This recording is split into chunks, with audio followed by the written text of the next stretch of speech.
দেশের রাজনীতিতে আজ যে ঘটনাটি সামনে এসেছে সেটাকে আর কূটনৈতিক ভাষায় ঢেকে রাখা যায় না, কারণ এই ঘটনা সরাসরি ক্ষমতা, আদর্শ আর জনমতের বিশ্বাসযোগ্যতার মুখোমুখি দাঁড় করিয়ে দিয়েছে ভারতের দুই প্রধান রাজনৈতিক শক্তিকে। মহারাষ্ট্রের অমরনাথপুর পরিষদের নির্বাচনের পর যা ঘটেছে তা নিছক একটি স্থানীয় সমীকরণ নয়, বরং জাতীয় রাজনীতির গভীরে লুকিয়ে থাকা এক অস্বস্তিকর বাস্তবতার নগ্ন প্রকাশ। এখানে প্রশ্ন শুধু কে কাকে হারালো বা কে ক্ষমতায় এলো তা নয়, প্রশ্ন হল আদর্শের নামে ভোট নেওয়ার পর সেই আদর্শকে কতটা সহজে দর কষাকষির টেবিলে তোলা যায়। এই ঘটনার কেন্দ্রে রয়েছে বিজেপি ও কংগ্রেসের নাম, এবং এই দুই নাম একসঙ্গে উচ্চারিত হওয়াটাই আজ দেশের রাজনীতিতে এক গভীর শক ওয়েভ তৈরি করেছে। অমরনাথপুর পরিষদ এমন একটি এলাকা যাকে দীর্ঘদিন ধরেই একনাথ শিন্ডের রাজনৈতিক ঘাঁটি হিসেবে দেখা হয়। এখান থেকেই তার ছেলে লোকসভায় সাংসদ হয়েছেন। এখানেই শিন্ডে শিবসেনার সবচেয়ে বেশি আসন পেয়েছে। স্বাভাবিক নিয়মে এই ফলাফলের অর্থ ছিল শিন্ডে শিবসেনার নেতৃত্বেই পুরসভা পরিচালিত হবে, কিন্তু নির্বাচনের ফল ঘোষণার পর দৃশ্যপট বদলাতে শুরু করে। ক্ষমতা দখলের অঙ্কে বিজেপি এমন এক সমীকরণ তৈরি করল যেখানে কংগ্রেসের কাউন্সিলররাও যুক্ত হয়ে পড়লেন। বিজেপি, কংগ্রেস এবং অজিত পাওয়ারের এনসিপি গোষ্ঠী মিলিয়ে তৈরি হল এক জোট, যার একমাত্র লক্ষ্য ছিল একনাথ শিন্ডেকে ক্ষমতার বাইরে রাখা। এখানেই প্রথম প্রশ্ন উঠে আসে, আদর্শগত শত্রুতা কি তাহলে শুধু মঞ্চের ভাষণেই সীমাবদ্ধ? এই জোট কোনো গোপন বৈঠকের ফল ছিল না, কোনো অন্ধকার ঘরের ষড়যন্ত্রও ছিল না। বিষয়টি প্রকাশ্যেই ঘটেছে, নথিভুক্ত হয়েছে এবং সংবাদ মাধ্যমে উঠে এসেছে। ঠিক এই জায়গাতেই বিষয়টি আরও গুরুতর হয়ে ওঠে, কারণ কংগ্রেস ও বিজেপি এই দুই দল বছরের পর বছর ধরে একে অপরকে যে ভাষায় আক্রমণ করে এসেছে, সেখানে এই ধরনের হাত মেলানো শুধু রাজনৈতিক সুবিধাবাদ নয়, জনতার সঙ্গে এক প্রকার প্রতারণাও।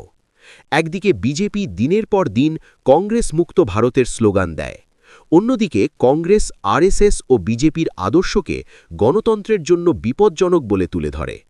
তাহলে প্রশ্ন ওঠে, নির্বাচনের পরে সেই আদর্শ কোথায় গেল? খবর প্রকাশ্যে আসতেই কংগ্রেসের কেন্দ্রীয় নেতৃত্ব দ্রুত নড়ে চড়ে বসে। দল স্পষ্টভাবে বুঝতে পারে, এই ঘটনা যদি নিয়ন্ত্রণের বাইরে চলে যায় তাহলে জাতীয় স্তরে কংগ্রেসের রাজনৈতিক অবস্থানই প্রশ্নের মুখে পড়বে। ফলাফল হিসেবে এক মুহূর্ত দেরি না করে 12 জন কাউন্সিলরকে দল থেকে সাসপেন্ড করা হয়। শুধু কাউন্সিলররাই নয়, সংশ্লিষ্ট ব্লক স্তরের গোটা কংগ্রেস কার্যকারিণীকেও ভেঙে দেওয়া হয়। বার্তা ছিল পরিষ্কার, বিজেপির সঙ্গে কোনো স্তরেই আপোষ করা যাবে না, সেটা স্থানীয় ক্ষমতার লোভ যত বড়ই হোক না কেন। কংগ্রেস বলতে চেয়েছে, আদর্শের প্রশ্নে তারা অন্তত প্রকাশ্যে লাল রেখা টানতে প্রস্তুত। এখানে মনে রাখা জরুরি, এই সিদ্ধান্ত কোনো সাধারণ সাংগঠনিক পদক্ষেপ নয়, এটি একটি রাজনৈতিক বার্তা, যা সরাসরি ভোটারদের উদ্দেশ্যে। কংগ্রেস বলতে চেয়েছে, দলের ভেতরে যারা ক্ষমতার জন্য আদর্শ বিসর্জন দিতে প্রস্তুত, তাদের জন্য কংগ্রেসে কোনো জায়গা নেই। রাজ্য সভাপতি হর্ষবর্ধন সাপকালের বক্তব্য সেই দিকেই ইঙ্গিত করে। তিনি স্পষ্ট করে বলেছেন, বিজেপির সঙ্গে কোনো রকম জোট গ্রহণযোগ্য নয় এবং এই নীতিতে কোনো আপোষ হবে না। প্রশ্ন উঠতে পারে, এই সিদ্ধান্ত দেরিতে নেওয়া হয়েছে কিনা, কিন্তু অন্তত সিদ্ধান্ত নেওয়া হয়েছে, সেটাও এক বাস্তবতা। এবার নজর ফেরানো যাক বিজেপির দিকে। কংগ্রেস যেখানে সরাসরি শাস্তিমূলক ব্যবস্থা নিয়েছে, সেখানে বিজেপির প্রতিক্রিয়া সীমাবদ্ধ থেকেছে বিবৃতির মধ্যে। মহারাষ্ট্রের মুখ্যমন্ত্রী দেবেন্দ্র ফড়নবিস বলেছেন, কংগ্রেসের সঙ্গে কোনো জোট গ্রহণযোগ্য নয় এবং যা হয়েছে তা স্থানীয় স্তরের ভুল সিদ্ধান্ত। তিনি আশ্বাস দিয়েছেন, বিষয়টি সংশোধন করা হবে। কিন্তু এখানেই প্রশ্নটা সবচেয়ে জোরালোভাবে উঠে আসে। যদি সত্যি এই জোট গ্রহণযোগ্য না হয়, তাহলে বিজেপির কাউন্সিলরদের বিরুদ্ধে কী ব্যবস্থা নেওয়া হয়েছে? কংগ্রেস যেখানে 12 জন কাউন্সিলরকে সাসপেন্ড করেছে, সেখানে বিজেপির 14 জন কাউন্সিলরের বিরুদ্ধে কোনো দৃশ্যমান শাস্তিমূলক পদক্ষেপ কেন দেখা যাচ্ছে না? এই দ্বিচারিতা বিজেপির অস্বস্তিকে আরও স্পষ্ট করে তোলে, কারণ বিজেপির রাজনৈতিক অবস্থান বরাবরই আদর্শের প্রশ্নে কঠোরতার দাবি করে এসেছে। কিন্তু বাস্তবে দেখা যাচ্ছে, ক্ষমতার অঙ্কে সেই আদর্শ বারবার নমনীয় হয়ে পড়ছে।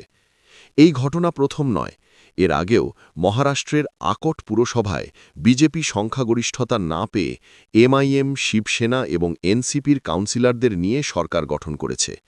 সংসদে এবং টেলিভিশনের বিতর্কে যেখানে বিজেপি ও আসাদুদ্দিন ওয়াইসির মধ্যে তীব্র মতাদর্শিক সংঘর্ষ দেখা যায়, সেখানেই স্থানীয় ক্ষমতার স্বার্থে সেই বিরোধিতা মুহূর্তে মিলিয়ে যায়। তাহলে প্রশ্ন ওঠে, হিন্দুত্ব বনাম মুসলিম রাজনীতির যে ভাষ্য, সেটি কি শুধুই রাজনৈতিক সুবিধার জন্য ব্যবহৃত এক অস্ত্র? এই প্রেক্ষাপটে অমরনাথের ঘটনা একটি বড় প্রতীক হয়ে দাঁড়ায়। এখানে শুধু কংগ্রেস বা বিজেপির ব্যর্থতা নয়, বরং গোটা রাজনৈতিক ব্যবস্থার বিশ্বাসযোগ্যতা প্রশ্নের মুখে পড়ে। সাধারণ মানুষ ভোট দেন আদর্শ, প্রতিশ্রুতি আর রাজনৈতিক অবস্থানের ওপর ভর করে। কিন্তু ভোটের পর যদি সেই আদর্শই ক্ষমতার দরকষাকষিতে জলাঞ্জলি দেওয়া হয়, তাহলে গণতন্ত্রের ভিত্তি কোথায় দাঁড়াবে? এই প্রশ্নের উত্তর এখনও কেউ দেয়নি। একনাথ শিন্ডের শিবসেনার প্রতিক্রিয়াও এই কারণেই গুরুত্বপূর্ণ। তারা সরাসরি এই জোটকে অনৈতিক বলে আখ্যা দিয়েছে এবং অভিযোগ করেছে বিজেপি শুধুমাত্র ক্ষমতার জন্য এমন জোটে নামতে পারে যা তাদের নিজেদের ঘোষিত নীতির সম্পূর্ণ বিপরীত। এই ক্ষোভ শুধু একটি দলের ক্ষোভ নয়, বরং সেই সব ভোটারেরও ক্ষোভ যারা বিশ্বাস করেছিলেন যে নির্বাচনের ফলাফলের ভিত্তিতেই ক্ষমতার ভারসাম্য নির্ধারিত হবে। সব মিলিয়ে আজ ভারতের রাজনীতিতে যে ছবিটি স্পষ্ট হচ্ছে তা খুব স্বস্তিদায়ক নয়। কংগ্রেস অন্তত প্রকাশ্যে একটি কঠোর পদক্ষেপ নিয়ে নিজেদের অবস্থান স্পষ্ট করেছে, যদিও প্রশ্ন রয়ে যায় এমন ঘটনা আদৌ ঘটতে দেওয়া উচিত ছিল কিনা। বিজেপির ক্ষেত্রে সেই স্পষ্টতা এখনও অনুপস্থিত। শুধুমাত্র বিবৃতি দিয়ে আদর্শ রক্ষা হয় না, আদর্শ রক্ষা হয় কার্যকর পদক্ষেপে। যদি বিজেপি সত্যিই কংগ্রেসের সঙ্গে জোটকে ভুল বলে মনে করে, তাহলে তাদেরও একই রকম শাস্তিমূলক ব্যবস্থা নিতে হবে।